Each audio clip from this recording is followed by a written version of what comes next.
तो हमारे साथ ज्यादा जानकारी के लिए पंकज श्रीवास्तव जुड़ चुके हैं, जो कि विदेश जानकार हैं। अब पंकज जी देखिए, काबुल के चाइनीज होटल पर ये बड़ा हमला हुआ, ऐसे हमले क्यों हो रहे हैं? तस्वीर के माध्यम से हम देख पा रहे हैं।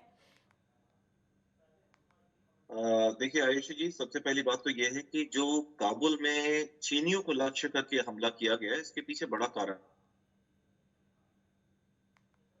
जब गिरी थी वो, तो उसके बाद तालिबान ने टेक ओवर किया था।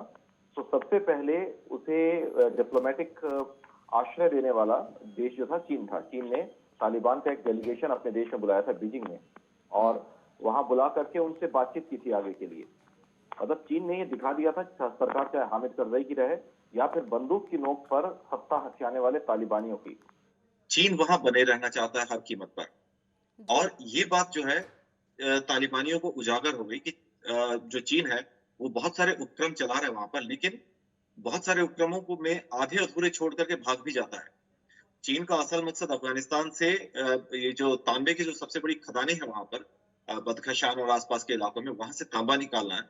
और दूसरे जो मिनरल रिसोर्सेज हैं वो निकालना चाहता है चीन। दूसरी चीज ये है कि शिनचियांग वेहूर स्वायत्त प्रांत, जहां पर उइगर मुसलमान रहते हैं चीन में, और पूरी दुनिया जानती है कि चीन इन उइगर मुसलमानों पर किस तरीके से अत्याचार करता है। जी। तालिबान जो सत्ता में आया था, उसने आते ही सबसे पहली बात ये कही थी कि मुस्लिम ब्रदरहुड की तरह से इसने बात करना शुरू किया था कि हम मुस्लिम ब्रदरहुड की तरह काम करेंगे, मतलब मुसलमानों पर अगर अत्याचार कहीं हो रहा है तो हम उसका निवारण करेंगे। और ये जो 76 किलोमीटर का जो इलाका है बदखशा प्रांत का अफगानिस्तान के, ये लगता है सीधे सीधे शिनचियांग से। और शिनचियांग में तालिबान ने शिनचियांग के बारे में चीन से बोला भी था, ये सारी चीजें नहीं होनी चाहिए वहां पर, जो आप अत्याचार कर रहे हैं। और ये बैकडोर में जो बातें हुई थी वो है, मतलब डिप्लोमेटिकली नहीं बोला था, बैकडोर से बोला गया था।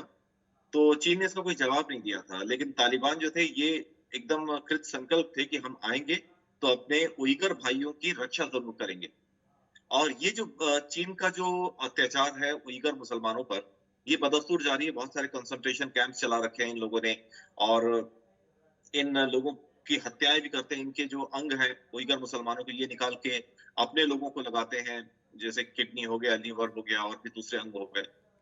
और इसके इसके साथ ही ये जो सारी खबरें पहुंची अफगानिस्तान में, तो इन तालिबानियों का गुस्सा जो है अपने चरम पर था। चीन ने कुछ इन्वेस्टमेंट की बात करके इनके गुस्से को शांत करने की कोशिश की, लेकिन आप जानते हैं सिविलाइज सरकार नहीं है, सिविल गवर्नमेंट नहीं है तालिबान। जी। ये बंदूक के नोक पर सत्ता हथियाने वाले लोग हैं। तो इन्हें चीन का जो बॉर्डर एरिया है शिनचियांग का, वहाँ सुरक्षा उन्होंने काफी टाइट कर रखी है। तो तालिबानियों को एक ये तरीका मिला होगा, जो जिन्होंने अटैक किया, कि यहाँ ढेर सारे चीनी, जिस होटल लोंगान होटल में जहां पर काबुल में हमला हुआ है, वो बड़ा ही पॉश टाइप का होटल है, 5 स्टार होटल है। सिर्फ चीन के बल्कि रूस के, पाकिस्तान के और दूसरे देशों के जो डिप्लोमेट्स हैं वो अक्सर आते रहते हैं।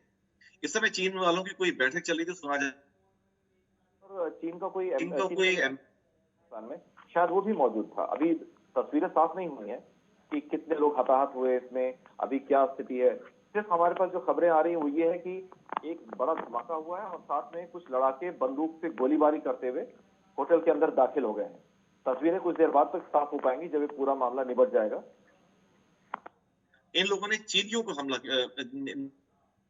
चीनियों से ये बहुत ज्यादा मतलब अब नफरत करने के स्तर पर आ गए हैं, क्योंकि अफगानिस्तान में ये बात सर्वविदित है कि विदित है कि चीनी लोग न सिर्फ व्यापार करते हैं, बल्कि उस देश को अपने ऋण जाल में फंसा करके उसकी संपत्ति, उसके एयरपोर्ट, उसके बंदरगाह, ये अपने कब्जे में ले लेते हैं 99 साल के लिए।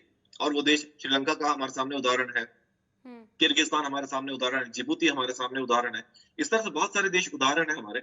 और अफगानिस्तानियों को ये बात जो है, खासकर बात गवारा नहीं थी कि हम भी चीन के ऋण जाल में फंसे। शायद ये भी एक वजह हो सकती है जो इन लोगों ने हमला किया उस होटल पर। लेकिन तस्वीरें अभी तुरंत नहीं, लेकिन कुछ घंटे बाद साफ हो पाएगी जब वहां से और खबरें निकल करके आएंगी। फिलहाल तो खबरें यही है कि चीनियों को निशाना बनाया गया और वो तालिबानियों ने बनाया है। जी।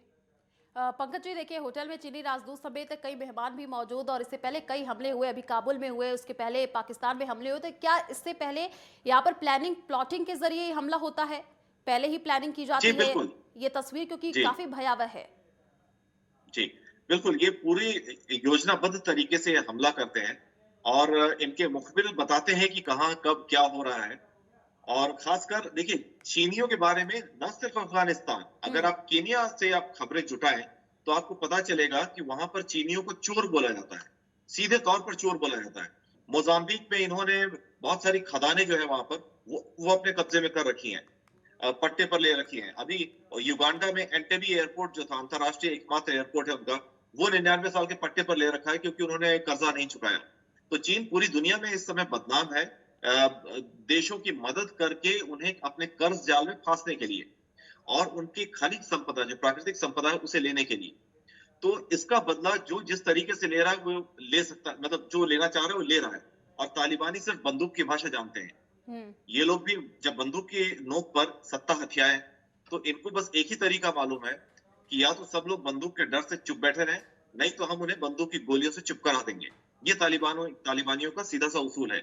और इस समय चीनी लोग उनके हत्थे चढ़े हुए हैं और चीनियों से जिस तरीके से भी ये अपनी भड़ास निकाल पा रहे, निकाल रहे हैं।